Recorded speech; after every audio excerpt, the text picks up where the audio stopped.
IVM। भाई हम हिंदुस्तानियों को बतियाना बड़ा पसंद है। बंगाली में अड्डा, उड़िया में खोटी, कन्नड़ा में हरटे और हिंदी में पुलियाबाजी। इस कला के लिए हमारी हर भाषा में एक शब्द है। तो प्रणय और मैं तो अक्सर मिलकर पुलियाबाजी करते ही रहते हैं। हमने सोचा कि आपको भी इसमें शामिल कर लिया जाए। तो आइए प्रणय और सौरभ के साथ करते हैं पुलियाबाजी। हेलो सौरभ, कैसे हैं आप? ये प्रणय तुम बताओ। बस सौरभ, मैंने सुना था ये कर्नाटका का जो काउंसलिंग सीजन चल रहा है डॉक्टर्स के लिए, तो इस बारे में आपने कुछ सुना कि नहीं? क्या चल रहा है उसमें? बहुत कुछ अखबारों में भी आ रहा था। हाँ, मतलब नीट की काउंसलिंग को लेकर के काफी सारी सीटें जो हैं वो खारिज कर दी गई और नीट के एग्जाम में लैंग्वेज का इशू तो काफी टाइम से चल ही रहा है। तो ये मेडिकल एजुकेशन के अलावा मेडिकल का जो एडमिशन है वही अपने आप में विवादों में भरा रहता है। तो आज मेरे ख्याल से इस विषय पे चर्चा करते हैं। मतलब मेडिकल एजुकेशन एक इम्पोर्टेंट टॉपिक है इंडिया के लिए और कंट्री के लिए ओवरऑल। तो हम लोगों को डिस्कस करने के लिए किसी एक्सपर्ट को बुलाना चाहिए, क्या बोलते हो? हाँ बिल्कुल। तो और उससे जुड़ा ये बहुत सारे सवाल उससे जुड़े हुए हैं कि मतलब भारत में कितने डॉक्टर हैं और वो काफी है कि नहीं, वो सब सवाल भी डिस्कस कर सकते हैं। तो इसके लिए, ये सब बातें करने के लिए हमारे साथ है संबित। पहली बार ऐसा हो रहा है कि पुलियाबाजी पे कोई इंस्टीट्यूट ऑफ एमिनेंस से आ रहा है। और संबित एक्चुअली बायोकेमिस्ट्री टीचर है मेलाका मणिपाल मेडिकल कॉलेज में। तो संबित, स्वागत है आपका। धन्यवाद प्रणय। तो संबित, सीधे मुद्दे की बात पर आते हैं। अब हम लोग हमेशा डिस्कस करते हैं कि भारत में कम डॉक्टर्स हैं और उसकी वजह से भारत में मेडिकल फैसिलिटीज भी थोड़ी कमजोर ही हैं। तो पहले हम लोग ये थोड़ी बात करते हैं एजुकेशन की, मेडिकल एजुकेशन की। तो तकरीबन कितनी सीटें हैं भारत में, कितने लोग अप्लाई करते हैं, कितने डॉक्टर हैं? थोड़ा नंबर्स बताएंगे उस पे? हाँ प्रणय देखिए, मैं आपको इस साल के जो नंबर्स हैं उसके साथ मैं शुरू करना चाहूंगा। जैसे अभी हम सबको पता है कि कुछ सालों से अभी एमबीबीएस पढ़ने के लिए हर किसी को नीट एग्जाम लिखना पड़ता है। तो ये जो नीट एग्जाम अभी सिंगल एग्जाम बन गया है। पहले कई सारे होते थे, अलग अलग होते थे, लेकिन फिर सरकार ने और सुप्रीम कोर्ट के गाइडलाइन के तहत एक एग्जाम होने लगा है, नीट। और वो एग्जाम प्राइवेट कॉलेजेस के लिए भी है, पब्लिक कॉलेजेस के लिए भी है क्या? एक ही है? जी हाँ, एक ही एग्जाम है पूरे देश में, नीट। ओके, ठीक है। अब नीट के लिए इस साल 13 लाख लोग बच्चे अपीयर किए हैं इस साल नीट के लिए। और सीटें कितनी हैं आप सोचिए। सीटें कुल मिला के करीबन 60,000 सीटें हैं। अच्छा। पूरे देश में, प्राइवेट गवर्नमेंट सब मिला के। अच्छा। अगर एक रफ ब्रेकडाउन हम करें इस 60,000 में, तो इस 60,000 में करीब 25,000 सीटें गवर्नमेंट में आती हैं और बाकी के 35,000 रफली प्राइवेट सेक्टर में आती हैं। ठीक है। तो वैसे एक कंपैरिजन के लिए, भारत में तकरीबन 1,30,00,000 लोग हर साल 18 साल की उम्र के होते हैं। तो यही लोग एग्जाम भी लेते होंगे। उनमें से आप बोल रहे हैं 10% लोग नीट एग्जाम लेते हैं, क्योंकि आपने 13 लाख तकरीबन बोला जी। और 13 लाख में से कितनी सीटें बोली आपने फाइनली रहती हैं? 60,000 60,000। ठीक है। और मैं ये पॉडकास्ट के लिए जब प्रिपेयर कर रहा था तो थोड़ा पढ़ रहा था। अमेरिका में एग्जाम्पल के लिए ले तो उनके वहां पर मेडिकल सीट है 45,000, जबकि उनकी आबादी है हमसे 1/4। तो वो मतलब अमेरिका में कम से कम 4 times the number of doctors है per capita compare to India में जितने। जी प्रणय, ये आपने बहुत ही एक इम्पोर्टेंट विषय उठाया है। अब देखिए कि जो WHO के हिसाब से डॉक्टर पेशेंट रेशियो, ये कुछ साल पहले के फिगर हैं, 1:1674 इंडिया में डॉक्टर पेशेंट रेशियो है, जो कि रिक्वायर्ड जो है उससे 1:1000 से काफी कम है। और उससे ज्यादा अलार्मिंग जो रिसेंट NHM रिपोर्ट आया है, जो अभी फिलहाल शायद 2 हफ्ते 3 हफ्ते पहले स्वास्थ्य मंत्री जेपी नड्डा साहब उसको रिलीज किए थे। तो उसमें कुछ ऐसे बताया गया था कि जो एवरेज है डॉक्टर पेशेंट रेशियो एनएचएम के रिपोर्ट के हिसाब से, तो एक डॉक्टर है 11,000 लोगों के लिए। बाप रे। तो इससे आप आकलन कर सकते हैं कि बिल्कुल कितना डेफिसिट है। तो हालिया भी क्या हुआ क्या था, सीटें घटा दी थी। एक तो आप बोल रहे हैं पहले ही हमारे पास कम डॉक्टर हैं, ऊपर से आप बोल रहे हैं कि और सीटें घटा दी थी क्या एनईईटी के अंदर। जी ये एक डेवलपमेंट ऐसा हुआ है जो सौरभ भी इसके बारे में बता रहे थे। ये एक डेवलपमेंट ऐसा हुआ है 1-1.5 महीने पहले, जिसको कि मैं बहुत ही आश्चर्यचकित हूं कि ये हमारे मेन स्ट्रीम मीडिया में इसको ज्यादा कुछ तूल नहीं दी गई। बात यह है कि एक तो हमारे पास कम सीटें हैं 60,000। तो इस साल क्या हुआ है कि जून में 10,000 सीटें, करीब 10,000 सीटें फर्स्ट ईयर एमबीबीएस के लिए परमिशन डिनाई कर दिया गया एडमिशन के लिए। अरे अच्छा, ऐसा क्यों? और उसमें से 2,500 सिर्फ कर्नाटका में है प्रणय। अरे बाप रे, मतलब कर्नाटका की सबसे बुरी हालत हो गई इसमें।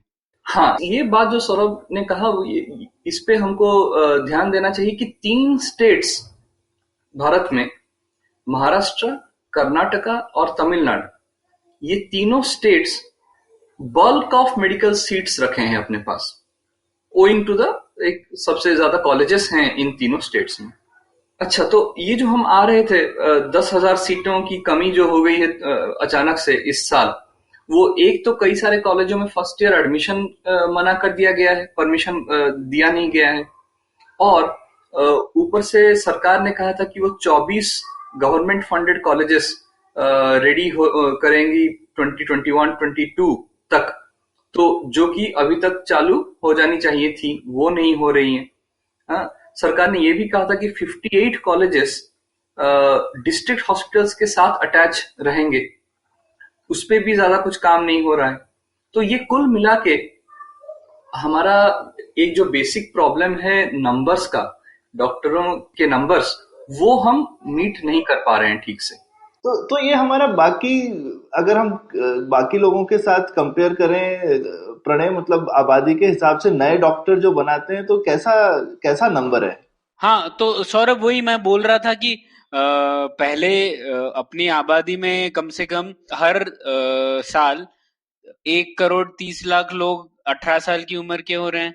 उनमें से 10% लोग हैं जो ये एग्जाम ले रहे हैं, और उसमें सिर्फ 60,000 लोग हैं जो एक्चुअली सीट्स हैं, और उसमें भी अब आप संबित हमें बता रहे हैं कि और 10,000 लोग कम हो गए। तो ये तो मुझे बहुत ही अचरज की बात लग रही है संबित, की सीटें घटाई क्यों, मतलब क्या कारण क्या दे रहे हैं लोग? अच्छा, तो ये सीटें जो घट गई, इसके लिए हमको अभी एक जाना पड़ेगा ये देखने के लिए कि मेडिकल एजुकेशन भारत में रेगुलेट कैसे हो रहा है। तो अभी तक मेडिकल एजुकेशन भारत में रेगुलेट हो रहा है medical council of India, MCI के तरफ से। तो ये जो एमसीआई बॉडी है, ये फॉर्म की गई थी 1933 में by Indian medical council act. Later ये मॉडिफाई की गई 1956 में।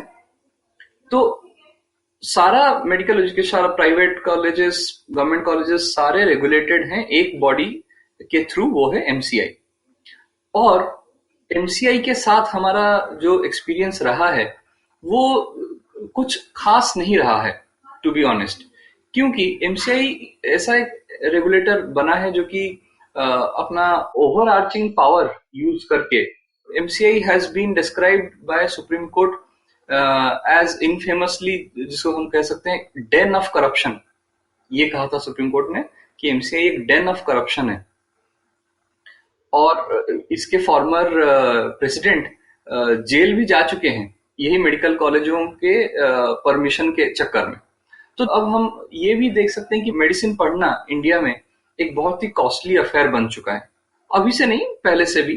तो इसमें बहुत सारा मनी पावर और पॉलिटिकल पावर, अगर हम एक्चुअली लिस्ट देखें सारे मेडिकल कॉलेजेस के, आप इजीली देख पाएंगे कि कई सारे, और आई मस्ट से कि एक बहुत ज्यादा तादाद में मेडिकल कॉलेजेस पॉलिटिशियंस से इन्फ्लुएंस्ड है, कोई ट्रस्ट चला रहा है, कोई ऐसा चल रहा है। तो हाँ, इंजीनियरिंग कॉलेज और मेडिकल कॉलेज अक्सर पॉलिटिशियंस ही चला रहे हैं, ऐसे मैंने भी पढ़ा है कहीं। जी, तो ये जो रेगुलेशन ठीक नहीं रहा है एमसीआई का। मैं आपको एक छोटा एग्जांपल देना चाहूंगा कि एमसीआई को अक्यूज किया गया है कि जब ये आते हैं परमिशन देने के लिए, तो इंस्पेक्शन जब करते हैं तो इनका काफी जोर इस चीज पे रहता है कि आपका ये रूम 6 फीट नहीं होके 5.8 फीट है। हाँ, तो ये जो nitty gritty of infrastructural details, ये सब चीजें, plus there has been always been accusation of MCI inspectors को घूस देना, ये सब चीजें।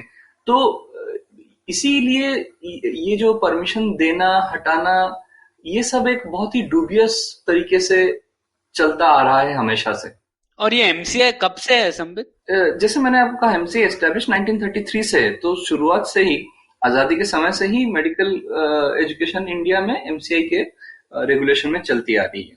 लेकिन एक तो एमसीआई का कॉम्पोजिशन कैसा रहता है संबित? एमसीआई में किस तरीके के, तो ज्यादातर डॉक्टर्स रहते हैं, एडमिनिस्ट्रेटर्स रहते हैं, कौन रहता है एमसीआई में? जी, completely MCI is a doctor governed body. Can it's autonomous body या वो किसी को रिपोर्ट करती है? नहीं, it's an autonomous body. It's an autonomous body. तो ये चीज मुझे हमेशा लगता है कि एक हम हिंदुस्तान में काफी वैसे पॉलिटिशियंस को ज्यादा गाली देते हैं, लेकिन कम से कम पॉलिटिशियंस फाइनली लोगों को अकाउंटेबल तो रहते हैं। अभी मतलब एमसीआई अगर जो है वो और हॉस्पिटल और मेडिकल कॉलेजेस ना बनाए और उससे पब्लिक परेशान हो रही है और पब्लिक के लिए अच्छा नहीं है, तो इसके लिए फाइनली कौन अकाउंटेबल होगा? मतलब एमसीआई को कोई वोट आउट तो कर नहीं सकता। जी नहीं। तो ये मुझे लगता है कि एक तो ये बहुत गड़बड़ चीज है कि आई मीन डॉक्टर्स ऑब्वियसली बहुत इंपॉर्टेंट है और एमसीआई में होने चाहिए, लेकिन शायद एमसीआई का जो कॉम्पोजिशन है, मेरे विचार में उसमें पॉलिटिशियंस, एडमिनिस्ट्रेटर्स और डॉक्टर्स अगर सब लोग मिलकर हों तो बिल्कुल, तो वो लोगों के बारे में ज्यादा अच्छे से सोचेंगे। बिल्कुल सौरभ, और शायद इसी सब वजह से ये जो डिकेड्स ऑफ एमसीआई रूल और हम जो देखते आ रहे हैं भारत में मेडिकल एजुकेशन की हालत, आपने जो सब पॉइंट्स उठाए, इसी सब के कारण अभी MCI is standing to be dissolve. तो जो NMC bill 2017 to replace MCI act of 1956, तो नेशनल मेडिकल काउंसिल अभी बनने वाली है जो कि एमसीआई को रिप्लेस करेगी। तो एमसीआई's टाइम इज टू गो। एक छोटा सा मैं आपको अगर इसका छोटा रिफॉर्म हिस्ट्री अगर बताना चाहूँ तो इन शॉर्ट, अभी रिसेंट समय से, तो 2014 में ये जब एनडीए की सरकार आई तो रंजीत रॉय कमेटी बिठाई गई फॉर रिफॉर्मिंग एमसीआई। तो उसके रंजीत रॉय कमेटी के तहत जो सब रिकमेंडेशन दी गई, तो फिर ये parliamentary standing committee to overhaul MCI 2016 में, तो इसको प्रोफेसर राम गोपाल यादव हेड कर रहे थे वो पीएससी को, और उसके बाद एक ओवरसाइट कमिटी जो जस्टिस आरएम लोधा के अंडर बिठाई गई, 3 member oversight committee to oversee function of MCI.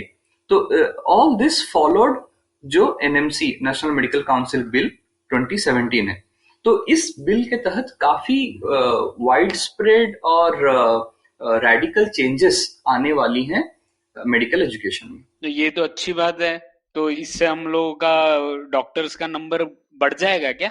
नहीं प्रणय, ऐसा कुछ नहीं है कि डॉक्टर्स का नंबर बढ़ जाएगा, लेकिन जो एनएमसी बिल क्या कह रहा है कि ये जिस तरह से एमसीआई फंक्शन करती आ रही थी, ये वैसे नहीं करेगी। ये मेडिकल कॉलेजेस, हाँ, आपने जो कहा कि हाँ डॉक्टर्स का नंबर, बिल्कुल नंबर बढ़ाना बहुत इंपॉर्टेंट है, और ये हमको एक बहुत इंपॉर्टेंट चीज ध्यान रखना चाहिए कि ये एक ऐसा फील्ड है जिसमें कि सिर्फ नंबर बढ़ा देना हमारे प्रॉब्लम को सॉल्व नहीं करेगी। हमको इक्वली क्वालिटी भी चाहिए उस लेवल का। तो ऐसी बात नहीं है कि, जो मैंने एग्जांपल पहले दिया, ऐसी बात नहीं कि एमसीआई परमिशन अगर नहीं दे रही है कोई कॉलेज को, ये एमसीआई का फॉल्ट नहीं है। ये बहुत टाइम ऐसा होता है कि कॉलेजों में ही कुछ होता नहीं है कि उसको परमिशन दी जाए। तो तो जैसे as we know regulation is for stability, तो हमको वो स्टेबल क्वालिटी चाहिए एमबीबीएस डॉक्टर्स में। तो इसीलिए अब एनएमसी के तहत जो जो चेंजेस आने वाली हैं उसके तहत ये हो सकता है कि नया मेडिकल कॉलेज खोलना थोड़ा आसान हो जाएगा, नंबर एक। नंबर दो, फीस रेगुलेशन की बात की गई है एनएमसी में। 50% सीटें प्राइवेट कॉलेजेस में फीस रेगुलेट की जाएंगी और 50% कॉलेजें अपने हिसाब से फीस चार्ज कर पाएंगी। सौरभ ने जो इम्पोर्टेंट पॉइंट उठाया, जो कॉम्पोजिशन ऑफ दीज बॉडीज, तो एनएमसी ने ये कहा है कि स्टेट्स और यूनियन टेरिटरीज से मेंबर्स आएंगे, नॉमिनीज आएंगे। ये एनएमसी एक 25 मेंबर वाली बॉडी बनने वाली है, जिसमें से ये थोड़ा लॉपसाइडेड नंबर है, जिसमें से 21 लेकिन डॉक्टर रहने वाले हैं। तो ये रिप्रेजेंटेशन थोड़ा सा अभी भी ठीक नहीं है। सौरभ, आपका पॉइंट अभी भी वैलिड है कि ये रिप्रेजेंटेशन के तौर पे ये ठीक नहीं बैठ रहा है। तो संबित, अभी थोड़ा और डिस्कस करते हैं एनएमसी के बारे में, पर लेते हैं एक छोटा सा break. Did I just catch you on your way to work? Or did you end up pulling an all-nighter? Let me guess. You have a packed schedule for the day, the week, and probably the month and the year. That's a lot for your mind to handle, don't you think? This buzzing chaos also brings tons of negative thoughts. Am I right? Try spinning that bottle in a positive direction with me, Chetna, on the Positively Unlimited podcast, every Monday on IBM Podcasts. It's time to change your life one alphabet at a time. तो संबित, मैं एक चीज पूछना चाह रहा था आपसे कि एक तरफ तो खैर सीटें कम हो रही थी, लेकिन सरकार ने एक और तरकीब भी निकाली थी कि कैसे सीटें बढ़ाई जाएं। तो उसके लिए उनका प्लान था कि जो जितने भी हमारे आयुर्वेदिक और होम्योपैथिक प्रैक्टिशनर्स हैं उनको कुछ ब्रिज कोर्स करा दिया जाए। तो ये तो मुझे लगा भाई कुछ नीम हकीम खतरे जहां वाली चीज हो गई है कि अभी आप जो है, आप क्या कहते हैं, होम्योपैथिक वाला पब्लिक अगर कभी किसी को कीमोथेरेपी वगैरह देने लगेगा तो क्या होने वाला है। तो ये क्या माजरा है? नहीं सौरभ, देखिए, अभी हम जो डिस्कस कर रहे थे एनएमसी के बारे में, तो इसी एनएमसी में ये ब्रिज कोर्स का मेंशन किया गया था पहले। तो हुआ ये कि सरकार ने कहा एनएमसी बिल में कि जो हमारे आयुष प्रैक्टिशनर्स हैं, तो आपको तो पता ही होगा कि आयुष को काफी इम्पोर्टेंस दिया गया है इस सरकार में। आयुर्वेदिक, यूनानी, होम्योपैथी, ये सब जो है, तो आयुष मिनिस्ट्री भी है, उसको फंड्स भी मिलता है 300-400 करोड़। एनीवे, तो बात ये थी कि आयुष प्रोफेशनल्स जो हैं उनको एक 6 मंथ का ब्रिज कोर्स करा के उनको main stream allopathic medicine practice करने दिया जाए। तो ये प्रपोजल था, लेकिन एज एक्सपेक्टेड काफी इसके ऊपर हंगामा हुआ। लोग बोलने लगे कि कैसे ये प्रैक्टिस कर लेंगे, ये जैसे आपने कहा कि होम्योपैथ वाला अगर कीमोथेरेपी देने लगे तब तो गड़बड़ हो जाएगा। तो लेकिन अभी फिलहाल कुछ दिनों पहले मैं और एक डॉक्टर अनंत भान है, हम लोग मिंट में इसके ऊपर लिखे थे, इस ब्रिज कोर्स के ऊपर। तो हमारा ये आर्गुमेंट था कि एक्चुअली ये आइडिया जो है वो इतना खराब नहीं है, लेकिन जो ऐसी चीजें हैं जैसे 6 महीना एक गलत से एक आइडियल टाइम नहीं है। अगर हम थोड़ा सा डीपली जाएं इन कोर्सेस में, आयुर्वेदिक जो BA-MS हुआ या BH-MS हुआ होम्योपैथिक, अगर हम थोड़ा डीपली जाएं इसमें, ये जो 4-5 साल का कोर्स होता है, इसमें क्या पढ़ाया जाता है? तो अपार्ट देन इनका जो कोर स्पेशलिटी है, अपार्ट देन दैट ये लोग पढ़ते हैं जैसे नॉर्मल MBBS वाला जो पढ़ता है, एनाटॉमी, फिजियोलॉजी, बायोकेमिस्ट्री हुआ, पैथोलॉजी हुआ, ये सब जो पढ़ता है, तो ये प्रैक्टिशनर्स भी उनके कोर्स में यही सब्जेक्ट्स पढ़ते हैं। तो इंस्टेड ऑफ 6 महीना, तो हमारा आर्गुमेंट ये था कि इंस्टेड ऑफ 6 महीना मान लीजिए एक 2 साल 2.5 साल का कोर्स डिजाइन किया जाए, जिसमें कि एक लिमिटेड तरीके से एलोपैथिक मेडिसिन कैसे प्रैक्टिस कर सकते हैं वो पढ़ाया जाए, और टारगेटेड, मतलब ऐसा नहीं कि होम्योपैथी वाला कल को कीमोथेरेपी ड्रग बताने लगेगा। इनको रेस्ट्रिक्ट किया जा सकता है ये कौन से सेटिंग में काम करें। जैसे कि आप लोगों को पता होगा कि हमारे जो पीएचसीज हैं और सीएचसी हैं, प्राइमरी हेल्थ केयर और कम्युनिटी हेल्थ केयर सेंटर्स, इनमें हालत बहुत खराब है। डॉक्टरों की बहुत ह्यूज परसेंटेज ऑफ कमी है इन सब जगहों पे। और हमको ये जो mid level health care professional उस जगह पे चाहिए। तो हम एक ऐसा वर्कफोर्स एक्चुअली चाहें तो ट्रेन कर सकते हैं जो कि हमको ये भी पता है कि क्या डिजीज प्रिवेलेंट है एरियाज, कौन से एरियाज में। तो ऐसे टेलर मेड कोर्सेज किया जा सकता है और इसके काफी उदाहरण हैं वेस्टर्न वर्ल्ड में भी, जिसमें कि बाकी प्रोफेशनल्स जो अलाइड हेल्थ साइंसेस प्रोफेशनल्स हैं, ऑल्टरनेट मेडिसिन प्रोफेशनल्स हैं, ये लोग भी मेन स्ट्रीम में आ सकते हैं।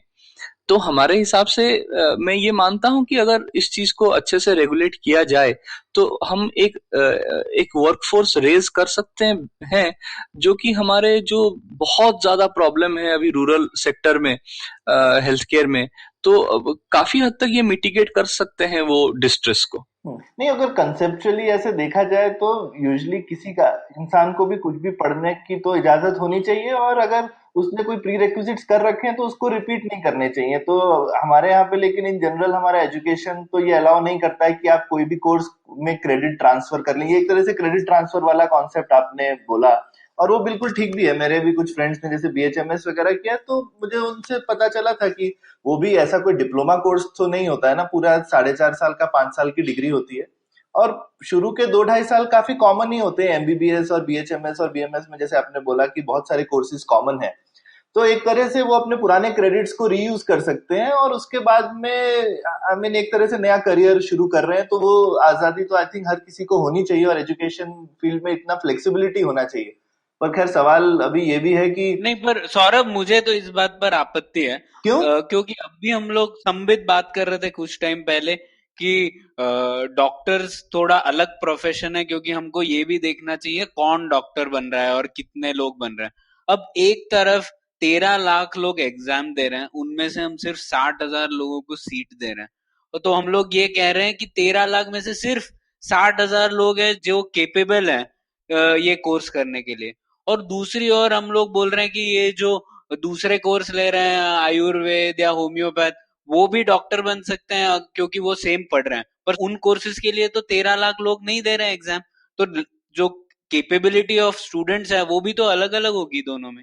नहीं, वो एग्जाम जितना मुझे मालूम है प्रणय कॉमन ही होता है, उसी के थ्रू जो है लोग अलग अलग कोर्सेज में फाइनली रैंक के हिसाब से एडमिशन ले लेते हैं। ये सही बात है ना संबित? जी नहीं, अभी पहले ऐसे जी आपने ये सही कहा कि पहले ऐसे हुआ करता था। जब जेई चलता था तो उसमें जो लोअर रैंक्स थे वो लोग आयुर्वेदिक कॉलेजेस वगैरह में एडमिशन होता था। बट अभी क्या हो गया है कि अभी नीट एक्सक्लूसिवली हो गया है एमबीबीएस के लिए। तो जी जी जी, लेकिन प्रणय आप जिस मुद्दे के ऊपर कह रहे हैं वो बात सही है, लेकिन हमको ये भी देखना चाहिए कि अभी जो हम 60,000 एमबीबीएस डॉक्टर्स प्रोड्यूस कर रहे हैं एक साल में, उनमें से अगर आप देखें कितने लोग रेडी हैं एक रूरल सेटिंग में जाके काम करने के लिए। लेकिन दूसरा ये आइडिया बताओ संबित, लेकिन एक ये भी चीज की जा सकती है क्योंकि ये काफी सारे हैं बाकी प्रैक्टिशनर्स, उनको दोबारा से नीट देने दिया जाए लेकिन सीधा 3rd ईयर में एडमिशन दे दें। बेसिकली यही बात हो रही है ना एक तरह से। सौरभ आपने बहुत ही सही पॉइंट रेज किया। अनफॉर्चुनेटली हमारे नॉर्मल एमबीबीएस के लिए इतना लोड है, इतना वो एक ऐसा माया जाल है कि उसमें कोई एक लैटरल एंट्री को सोच के कर पाना फिलहाल तो नहीं दिख रहा है। लेकिन ये एक एक्सीलेंट आइडिया है जो कि परस्यू बिल्कुल किया जा सकता है। और मेरे हिसाब से जो लीडिंग मेडिकल कॉलेजेस हैं जिनके की कैपेसिटी ज्यादा हैं, वही कॉलेजेस एक पायलट बेसिस पे लीड ले सकते हैं ये ब्रिज कोर्स को डिजाइन करके इसको चलाने में। और प्रणय एक मेरे को एक और चीज तुमको लेकिन ये बोलनी थी, जैसा तुम बोले थे कि 60,000 लोग ही लायक है, मेरे ख्याल से हिंदुस्तान में लेकिन बॉटलनेक ये नहीं है कि कितने लोग लायक हैं, लेकिन प्रॉब्लम कैपेसिटी का है। मेरे हिसाब से तो वो जो 13 लाख बच्चे हैं उसमें बहुत बच्चे लायक होंगे, लेकिन ये तो सप्लाई साइड प्रॉब्लम है, ऊपर डिमांड और क्वालिटी का इशू नहीं है। बिल्कुल प्रणय, एक इंटरेस्टिंग चीज मैं आपको बताना चाहूंगा। अभी रिसेंटली नहीं, एक्चुअली कुछ टाइम हो गया है, टाइम्स ऑफ इंडिया में रीमा नागराजन, वो एक स्टोरी छापी थी कि कैसे नीट में जिन स्टूडेंट्स को फिजिक्स और केमिस्ट्री में 0 मिला है, हाँ, पिछले साल उन लोगों को भी एडमिशन मिला है एमबीबीएस में, क्योंकि वो इंडिविजुअल सब्जेक्ट कट ऑफ नहीं है। एग्जैक्टली ये जो परसेंटाइल के चक्कर में 88th परसेंटाइल कट ऑफ भी एमबीबीएस सीट ले सकता है। एनीवे, वो एक अलग इशू है जिसके ऊपर हम कभी बाद में बात कर सकते हैं। करेक्ट। नहीं, पर तो हम लोग ये बात कह रहे हैं कि रूरल एरियाज में अभी कोई नहीं जा रहा है, तो शायद आयुष में से जो आए हैं लोग वो चले जाएंगे, तो इसीलिए उनकी जरूरत है। पर अगर हम उनको भी डॉक्टर कहें और जो नॉर्मल एग्जाम से जा रहे हैं एनईईटी से, उन्हें भी सेम डॉक्टर कहें, तो ये प्रॉब्लम नहीं होगा। और इंडिया में संबित हम कौन सा रेगुलेट कर सकते हैं? लोग तो वहीं जाएंगे जहां पे भी वो जाना चाहते हैं। आप ये तो नहीं कह सकते ये रूरल एरिया का डॉक्टर है, ये अर्बन एरिया का। अर्बन रूरल का डेफिनेशन ही इतना क्लियर नहीं रहता इंडिया में। जी, इसीलिए मैंने कहा कि हम चाह क्या रहे हैं, हम चाह रहे हैं एक mid level health care professional develop करना इस ब्रिज कोर्स से। तो अभी जो हालत है रूरल एरियाज में, क्वैक्स जो ठग डॉक्टर हैं, उन लोगों की तादाद बहुत ज्यादा है। अगर हम स्टैटिस्टिक्स देखें तो अगर यूपी बिहार में आप जा रहे हो कोई डॉक्टर के पास रूरल एरिया में, 2/3 चांसेस हैं कि आप कोई ऐसे जन के पास जाएं जिसके पास की कोई फॉर्मल डिग्री है ही नहीं। लेकिन ये तो संबित मैं बताऊं, मतलब इवन बैंगलोर में भी ना, मतलब आप जगह जगह पे साइड में टेंट लगा के लोग यूनानी आयुर्वेद और वगैरह का टेंट लगा करके कितने लोग बैठे रहते हैं। अभी पता नहीं क्या देते हैं दवाई वही, लेकिन उनके यहाँ सबका धंधा चल रहा है। तो इसको हमको बहुत डीपली सोचना चाहिए कि ये चल क्यों रहा है। क्योंकि डिमांड तो है ही। फाइनली लोग बीमार पड़ेंगे तो उनको कोई तो डॉक्टर चाहिए ही ना, और इतने डॉक्टर है नहीं। बिल्कुल बिल्कुल। तो हम उसको एड्रेस करना इस तरह से चाहें कि अगर एक छोटा सा सेंटर हो जहां पर कि लोग कॉमन एलिमेंट्स के लिए, आज बुखार हुआ, थोड़ा ये हुआ, इस सब चीजों के लिए लोग जो चले जाते हैं ये टेंट के अंदर, तो हम उस चीज को क्या एक अलग सोच से इस प्रॉब्लम को सॉल्व कर सकते हैं। ये एक सोच है जो हमको इस ब्रिज कोर्स से सोचनी चाहिए। करेक्ट। तो बेसिकली आप कह रहे हैं कि अगर हम उनको इनफैक्ट एक प्राइमरी केयर गिवर का नाम दे दें इंस्टेड ऑफ सेइंग कि ये डॉक्टर है, तो ये भी एक काफी अच्छा इंटरमीडिएट स्टेप हो सकता है। कि बिल्कुल, जैसे यूके में जो है, मतलब हम हिंदुस्तान में ओवरलुक करते हैं, लेकिन वहां पे जैसे जो मैटरनिटी वाला सिस्टम है उसमें दाई जो है वो काफी इंपॉर्टेंट पार्ट लेती है। अब हर चीज के लिए डॉक्टर के पास नहीं जाते, पर वहां दाई एक फॉर्मर रोल है और ट्रेन्ड दाइयां रहती हैं, और ज्यादातर जो है महिलाएं दाई के पास पहले जाती हैं। लेकिन सारी दाई वो ट्रेडिशनल दाई नहीं है, वो एकदम प्रॉपर ट्रेन्ड मिडवाइफ्स और दाइयां हैं। तो समझ, मेरे कहने का ये मतलब है कि किसी स्टेट को अगर इतना हम लोगों को, हम तब से डिस्कस कर रहे हैं कि इतना दिक्कत है क्योंकि सब कुछ एमसीआई के अंडर में है, पूरे कंट्री में एक तरह से उसका शिकंजा टाइप का है मेडिकल एजुकेशन पे। तो कोई स्टेट क्यों नहीं बोल सकती कि भाई मैं खुद का एक्रेडिटेशन दूंगा और खुद के मेडिकल कॉलेज खोलूंगा, लेकिन ठीक है जो डॉक्टर वहां से निकलेंगे वो सिर्फ मेरी ही स्टेट में कर सकते हैं प्रैक्टिस। तो क्योंकि अभी नेशनल एक्रेडिटेशन है इसीलिए सब डॉक्टर नेशनली प्रैक्टिस कर सकते हैं। लेकिन अगर कोई स्टेट बोले सिर्फ मैं ही अपना एक्रेडिटेशन दे रहा हूँ, मेरी स्टेट में करेंगे प्रैक्टिस, एटलीस्ट उनको जो ये सारी दिक्कतें हम डिस्कस कर रहे हैं उनसे तो निवारण मिल सकता है ना। सौरभ, ये एक बहुत ही अनोखा विचार है, लेकिन इसके बारे में फिलहाल तो ऐसा कोई प्रोविजन नहीं है। इवन हमारे नए जो national medical commission bill, NMC bill जो आने वाली है, अरे कॉन्स्टिट्यूशन ने ये ताकत दी हुई है कि एक दूसरे का मुंह क्या देखना है, किसी स्टेट को अपनी बेसिकली ताकत को यूज करना चाहिए। हाँ, और स्टेट्स इसमें एक एम्प्लॉयमेंट जनरेशन अपॉर्चुनिटी की तरह भी देख सकते हैं ना। मतलब अब हम लोग बोल रहे हैं कि इतने 20 मिलियन जॉब्स चाहिए भारत में, पर इसका थोड़ा काम तो स्टेट्स को भी करना है। तो हेल्थ सेक्टर में ही स्टेट स्पेशलाइज कर सकते हैं कुछ कुछ एरियाज में। अब देखो केरल जो है पूरे दुनिया में, वहां से नर्सेज और पैरामेडिकल स्टाफ पूरी दुनिया में जा रहा है। हम आज की डेट में सिर्फ ये सोच रहे हैं कि भाई हम डॉक्टर सिर्फ इस तरह से सोच रहे हैं कितने डॉक्टर चाहिए और हिंदुस्तान में कितने डॉक्टर चाहिए। ऐसा हमें क्यों सोचने की जरूरत है? हम इतना ज्यादा डॉक्टर बना सकते हैं कि हम पूरी दुनिया में डॉक्टर सप्लाई करें। हाँ, ये बात जो आपने कही कि पूरे दुनिया में डॉक्टर या नर्सेस सप्लाई करने वाली बात, हाँ, ये बिल्कुल करेक्ट है कि नर्सेस हमारे इंडिया से सारे बाहर काफी सारे हैं। इवन मैं भी देखता हूँ हमारे यहाँ जो नर्सिंग कॉलेजेस हैं, तो मेरी जो बात होती है वहाँ के लोगों से, नर्सिंग पास करने के बाद विदेश ज्यादा लोग चले जाते हैं।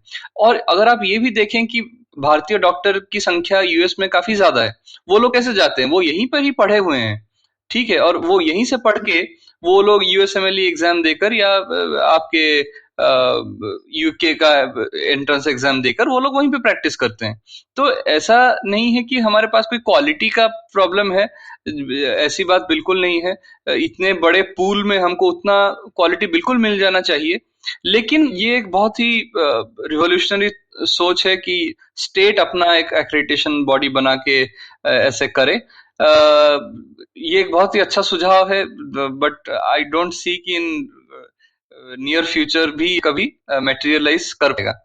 इस सब चीज में हमने एक चीज डिस्कस नहीं करी जो कि काफी लोगों के दिल में रहती है कि कॉस्ट जो है कि मेडिकल एजुकेशन की फीस वगैरह इतनी ज्यादा हो गई है आजकल कि सब लोग परेशान रहते हैं। और अभी देखें तो काफी सारा लोगों के जो एंजाइटी है वो सब इसी से रहती है कि भाई क्यों ना हमारे स्टेट को रिजर्वेशन दिया जाए, इनको क्यों नहीं रिजर्वेशन मिल सकता, सीटें कम हैं और कॉस्ट बढ़ता जा रहा है, मतलब एकदम लाखों और पोस्ट ग्रेजुएट की सीटें तो करोड़ों में जाती हैं।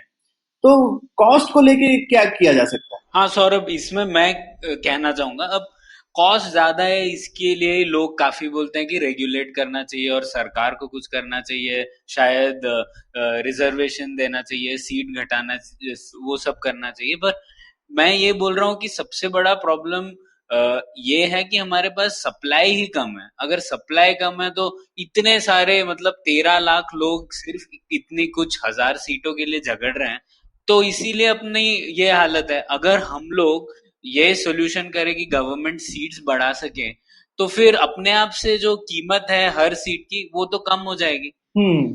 ठीक बात। तो काफी कुछ कॉस्ट कॉस्ट वगैरह ये सब जो है, अगर हम मतलब जो हमारा ये सुझाव है कि कैसे सीटें बढ़ाई जाएं, और अगर सेंट्रल गवर्नमेंट इतनी नालायकियत दिखा रही है तो स्टेट्स को पहल लेनी चाहिए और बोलना चाहिए हम खुद अपनी समस्या का सोल्यूशन निकालेंगे। तो उससे कॉस्ट जो इतनी हाई है उसमें अपने आप जैसे सप्लाई बढ़ेगी, कंपटीशन बढ़ेगा, तो कॉस्ट को अपने आप कम होना ही पड़ेगा।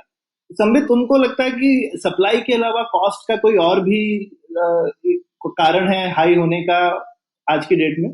मेडिकल एजुकेशन ऐसे भी एक ज्यादा कॉस्ट इंटेंसिव ये एजुकेशन है, क्योंकि इसमें काफी सारी चीजें चाहिए होती हैं और वो जो ट्रेनिंग है वो इटसेल्फ काफी कॉस्टली है।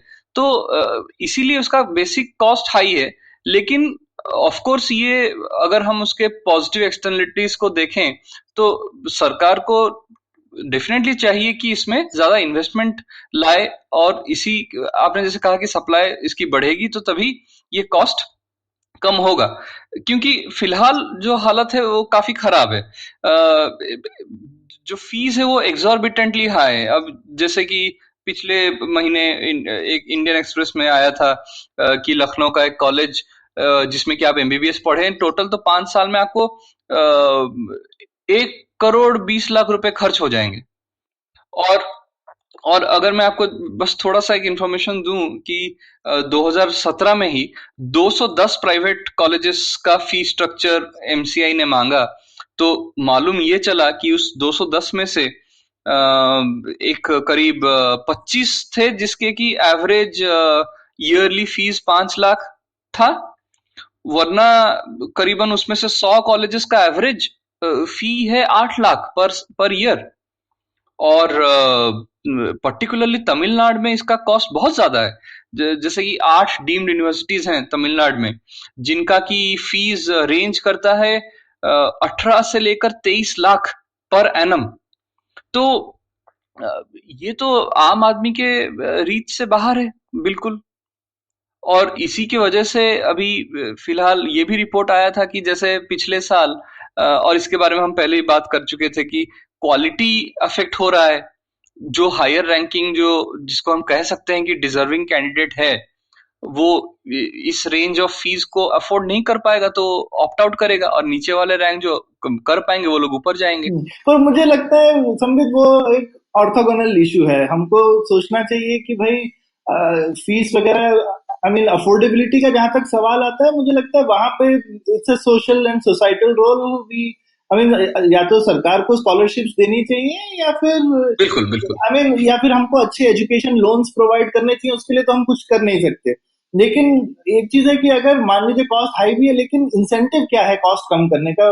मैंने हमेशा देखा है अगर कंपटीशन होगा कॉलेजेस में, आज की डेट में तो बच्चे कॉलेजेस के पीछे भाग रहे हैं, लेकिन अगर कॉलेजेस को बच्चों के पीछे भागना पड़े तो वो खुद दिमाग लगाएंगे कि यार हम कैसे प्राइस अपनी कम रखें। जैसे नर्सिंग में आप देखिए तो प्राइसेस उतनी नहीं बढ़ी है क्योंकि कंपटीशन इतना हाई है, और उसका सिंपल कारण यह है कि सप्लाई साइड ज्यादा है। बिल्कुल वही मैं कह रहा हूँ। करेक्ट। तो इसीलिए मुझे लगता है कि काफी ये सब चीजों का रूट कॉज जो है, और जैसा वो इकोनॉमिक्स में होता है अक्सर जहां सप्लाई और डिमांड का प्रॉब्लम है तो किसी की तो मोनोपोली है, और यहाँ हम जो समझ रहे हैं कि मोनोपोली कॉलेजेस की नहीं है एमसीआई की है।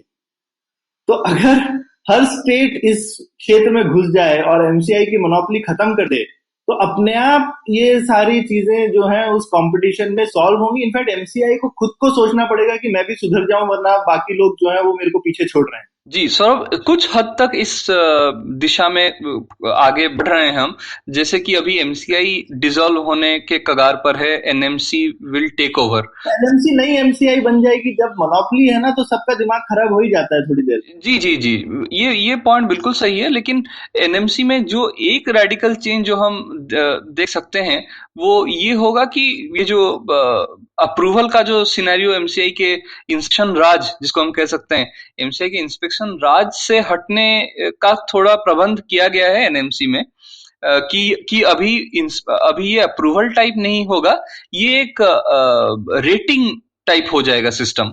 राइट। तो वो एक अच्छी पहल है मेरे हिसाब से, लेकिन हम पुलियाबाजी में इंक्रीमेंटल नहीं रेडिकल रिफॉर्म की मांग करते हैं। वो पुलियाबाजी क्या जिसमें कुछ रेडिकल सोल्यूशन ना हो। अभी ये जो स्टेट वाला इशू है, अब ऐसा हो जाएगा कि कुछ स्टेट्स में सप्लाई बहुत ज्यादा हो जाएगा और कुछ सप्लाई ज्यादा हो जाए तो कोई नुकसान नहीं है ना। ये फिर वो सप्लाई अपने आप रेगुलेट होता है। अगर लगेगा कि काम कम है तो लोग नहीं ऑप्ट करेंगे ना। ये तो सेल्फ रेगुलेटिंग मैकेनिज्म होते हैं, और प्लस लोग इंसेंटिवाइज होंगे कि ठीक है फिर वो कंट्री के बाहर भी अपना फॉर्च्यून ढूंढेंगे। दुनिया में तो डॉक्टर्स की बहुत कमी है ही ना। जी जी बिल्कुल। तो ये अच्छा ही प्रणय, मैं बोलता हूँ कि ये रेडिकल रिफॉर्म की मांग पर आज की पुलियाबाजी का समापन किया जाए। बिल्कुल। तो इसी रेवोल्यूशनरी बात पर हम लोग इस एपिसोड का अंत करते हैं। संबित, शुक्रिया। तो उम्मीद है आपको मजा आया। पुलियाबाजी में शामिल होने के लिए हमसे मिले puliyabazi@gmail.com या फिर @puliyabazi ट्विटर पर। फिर मिलेंगे अगली Puliyabaazi. Look, up in the internet. It's a meme. No, it's a cat video. No, it's the Geek Fruit Podcast. That's right. We interrupt this riveting broadcast to tell you about our show, The Geek Fruit Podcast, where Tejas, Dinkar, and I, Jishnu, talk about everything in pop culture, including DC, Marvel, Star Wars, Netflix, and everything in between. You know how your friends hate it when you ramble about some nerdy crap and you just want somebody to listen to you? Well, sorry, there's nothing we can do about that, but come listen to us ramble and it'll almost be like the real thing. Kind of. Listen to new episodes of the Geek Fruit Podcast every Monday and the Geek Fruit Bulletin every Thursday on iTunes, Google Podcasts, the IVM app, or wherever you listen to podcasts. Happy listening, you nerds.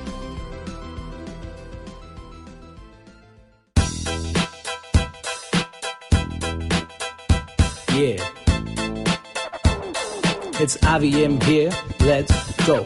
We the IVM kids on the block over here. Just to talk, taking a break from producing all day, coming on this podcast cause we got stuff to say. IVM Daily is the name of the show. Monday to Friday, we ready to go.